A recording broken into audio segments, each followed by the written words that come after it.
I wasn't ready when I died. The first illusion death stole from me was that my body is designed to perceive the universe around me. This is incorrect. The primary function of your senses is to stop yourself from experiencing the universe, whose infinite information would otherwise overwhelm and madden you. Eyes that once simplified the world into finite wavelengths of color closed for the last time, and then I saw everything. Ears once deaf to cosmic music sung by the birth of stars, the communal heartbeat of the human race, and the haunting pop of each collapsing universe now concealed them no longer. Even the distinction between senses decayed alongside my corporal prison. Starlight was a symphony that bathed me in warmth, and the heat in turn sang with such melodic iridescence that I was thralled to its majesty. It's impossible to measure how long I existed in such a state, but by gradual degrees I learned to separate my own thoughts from the medley of existence. The moment I began to comprehend my own internal voice, I became aware of a second voice that was not my own. 478 points. Hey, Jason, you closed that passenger pigeon room yet? I told you we don't do them anymore. Hi. Excuse me? I said to the unrepentant chaos of the universe. Here you go. Let me help you out with that. Remember what I said about the unfiltered synesthesia of my senses? Now imagine being struck by lightning. A moment later, I found myself with hands and knees to collapse onto the stone floor with, my new lungs racing a marathon. Holy shit, did that hurt. I kind of wanted to do it again. 478 points, up from 314 last time. Solid performance. I don't know what was harder to accept. My new body, which looked exactly like my old one, the colossal stone cathedral I suddenly found myself within, or the koala bear who sat in front of me with a clipboard. He flipped another page. Ah, that explains it, the koala said in its soothingly gruff undertone. 50 points for loving someone and being loved in return. That's always a nice boost. Then you picked up another 20 from that album you released in the 80s. Touched more lives than you'll know with that one. You were keeping score? I'd hate to think what people got up to if we weren't. Lost 12 points because you stopped visiting Mark when he got cancer, but you got a few of those back when you played at his funeral. Hey, Jason! What's accepting your own imperfections worth? We got any new numbers on that yet? He was answered by the incomprehensible shriek of an eagle. Shit, man, right back at you, the koala hollered. Have you always been a koala? I asked. Have you always asked stupid questions? You're lucky we don't dock points for that. Kidding. Sort of. This way now. The koala slid the clipboard under his arm and began a brisk waddle. I hurried to keep pace, doing my best to avoid the absolute zoo which thronged the stone hallway onward. Up the great diverging staircase with its goats and mountain lions, past the library whose shelves bustled with scaling monkeys, over the pools filled with playing otters and thrashing fish, beneath the gargantuan brass dome revolving with teeming flights of birds. The koala explained as we went. Long story short, if your life brought more good in the world than evil, you're going to end up with more points than you started. Your 478 points can lock any of the rooms on this floor, except for the psychic and the prophet, which are both 500. Think of your choice as an investment.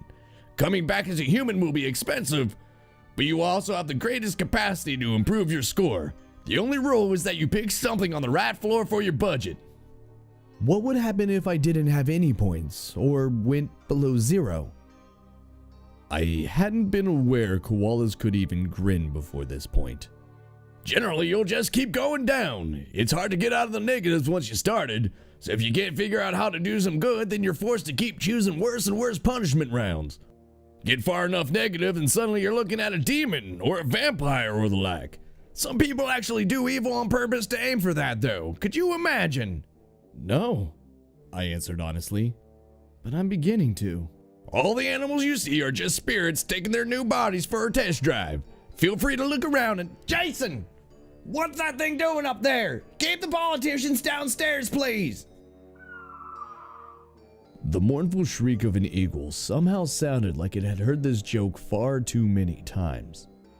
The koala sighed and threw his paws melodramatically in the air. Kidding, God, what is this, a morgue? I wasn't paying attention anymore, though. Dwarfed and humbled by the immensity of the structure, I turned my gaze to the top of the stairs and the small balcony which overhung the whole arena. What's at the very top? My guide shrugged, seemingly losing interest in me. Dunno, no one's ever had enough points to unlock that door. Not for so long as I've been here. How long have you... Tiggery, Mixie, ground floor, let's go, people dying over here. And he was gone, leaving me adrift in the swirling profusion between life and death. Overwhelmed and disoriented, I continued to climb the stairs, driven as much to isolate myself as I was by curiosity. Past 500 points and the crowd dissipated precipitously. Strange, alien creatures began mingling with the dwindling remaining options. Seraphic beings with skin of light and shadow and golden-toned creatures of sublime beauty came and went as I continued to mount the lonely stairs.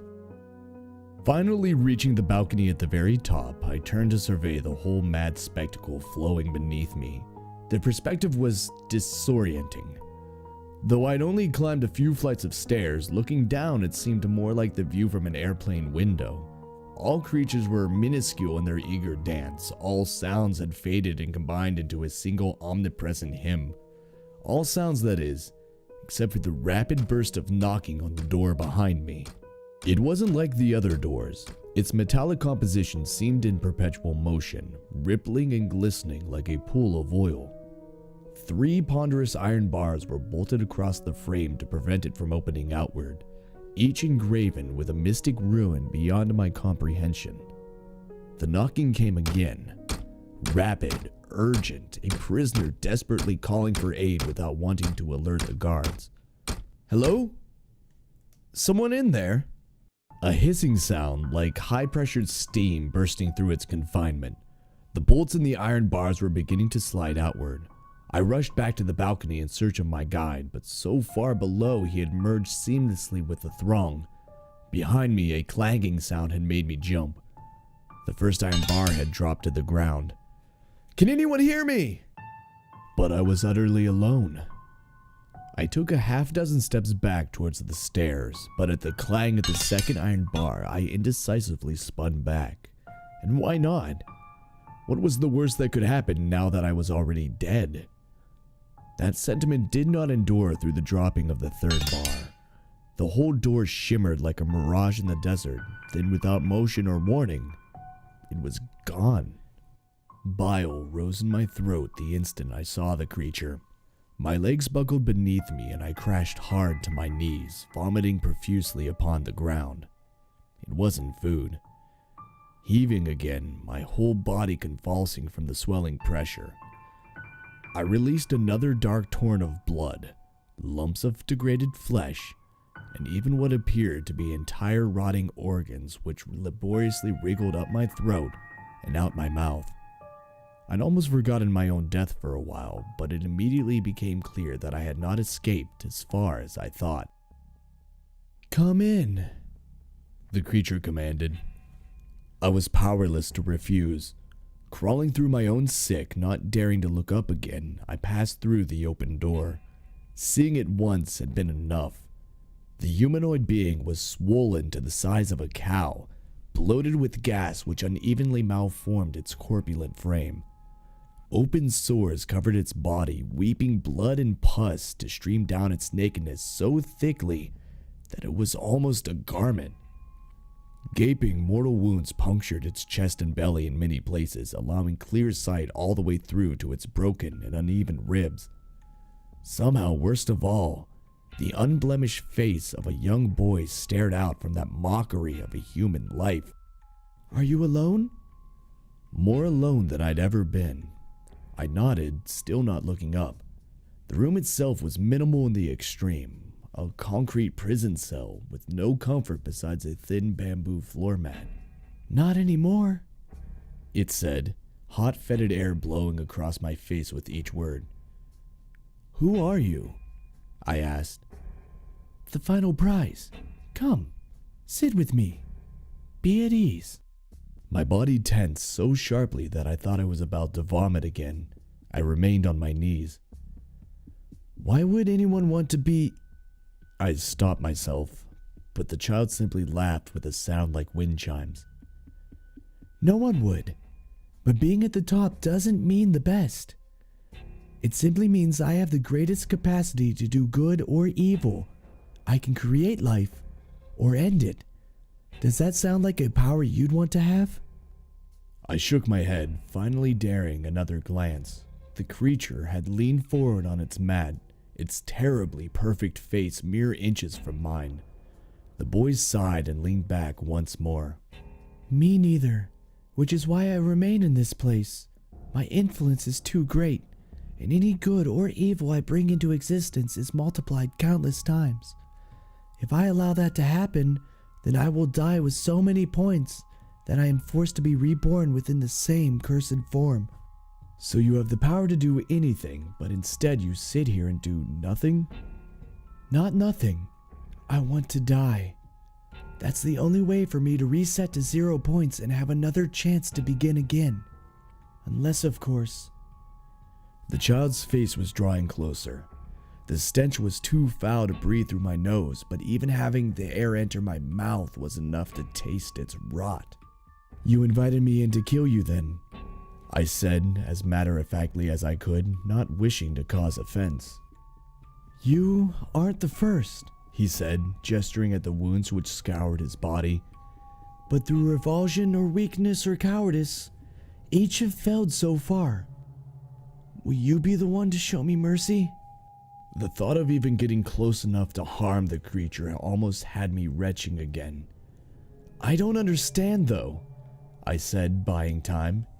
If you're the supreme power here, why can't you save yourself? The supreme power? Laughter like wind, so sweet and so sad. Death is the supreme power, and I'm his servant like any other. Don't think I have not tried to take my own life before. The act carries such significance that I simply find myself reborn in this same body. Here, you'll need this. A trembling hand reached out to me. Its obese fingers fused at the joints. I recoiled by reflex, but I felt such pity for the creature that I fought against my instincts to accept the black dagger from his grasp. How do I end you? Through the eye, he begged. Are you sure? Such a dazzling smile from such a loathsome creature. I can't imagine how much he must have suffered, and I'm sure I would have asked the same in his place. The cool dark metal felt righteous in my hand as I steeled myself for the killing blow. Some nagging doubt lingered in the back of my head, but I was so mesmerized by my disgust and sympathy that I could think of no other course.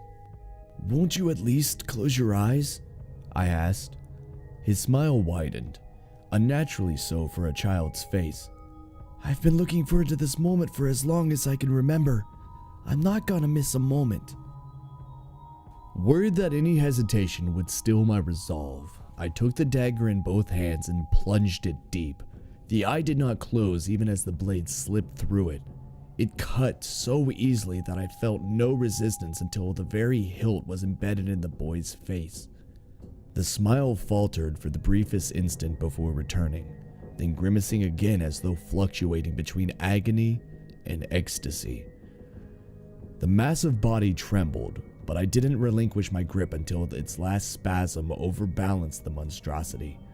I scrambled to get out of the way as it toppled face first toward me, slamming against the ground and further pounding the dagger within its skull.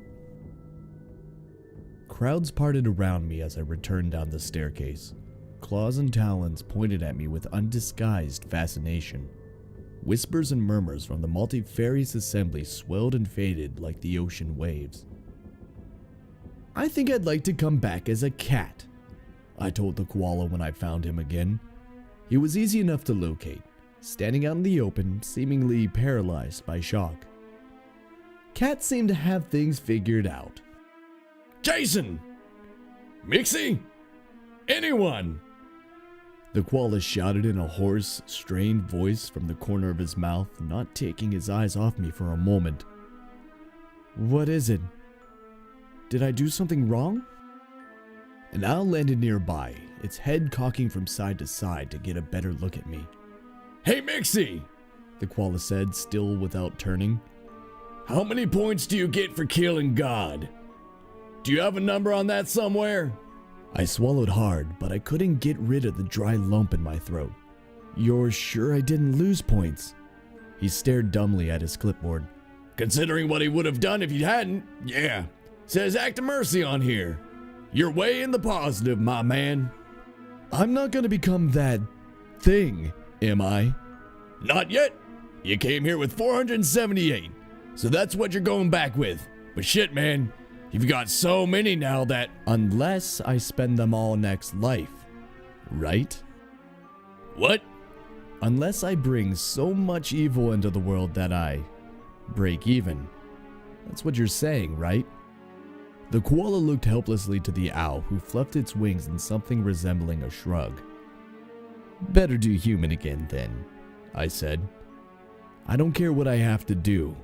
I am not going to live as that monster. You're not serious, are you? The koala whispered. Do you have any idea what you'd have to... I killed God, didn't I? Who knows what I'm capable of? Now that I'm back alive, I suppose I'm gonna find out.